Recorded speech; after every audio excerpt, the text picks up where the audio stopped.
सोचो अगर तुमने 99 कत्ल किए हों तो क्या अल्लाह फिर भी तुम्हें माफ कर सकता है। आज की ये कहानी तुम्हारी नजरिया बदल देगी। नबी करीम सल्लल्लाहु अलैहि वसल्लम ने फरमाया, एक शख्स था जिसकी पूरी जिंदगी गुनाहों में गुजरी, एक नहीं दो नहीं 99 कत्ल। लोगों ने फैसला सुना दिया, अब तेरे लिए कोई निजात नहीं। लेकिन उसके दिल में एक सवाल जलने लगा, एक ही सवाल, क्या वाकई अल्लाह की रहमत मेरे लिए खत्म हो चुकी है। ये सवाल उसे एक नेक आलिम तक ले गया। आलिम ने कहा, नहीं, अल्लाह की रहमत से मायूस होना खुद गुनाह है, लेकिन अगर सच में पलटना चाहते हो तो बुरे लोगों की बस्ती छोड़ दो। वो शख्स फौरन अल्लाह की तरफ चल पड़ा। रास्ते में ही उसकी मौत आ गई। आसमान पर फैसला रुक गया, फरिश्ते झगड़ पड़े। रहमत की फरिश्ते बोले, ये तौबा करके निकला था। अजाब के फरिश्ते बोले, उसने सारी जिंदगी खून बहाया। तब अल्लाह ने फरमाया, जमीन को नापो। और फैसला ये हुआ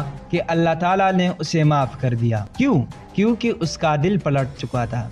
अगर आज तुम भी खुद को हद से बड़ा गुनाहगार समझते हो तो याद रखो, अल्लाह ने दरवाज़ा अभी भी बंद नहीं किया। इस वीडियो को शेयर करो, सब्सक्राइब करो, क्योंकि अगली कहानी शायद तुम्हारे लिए हो।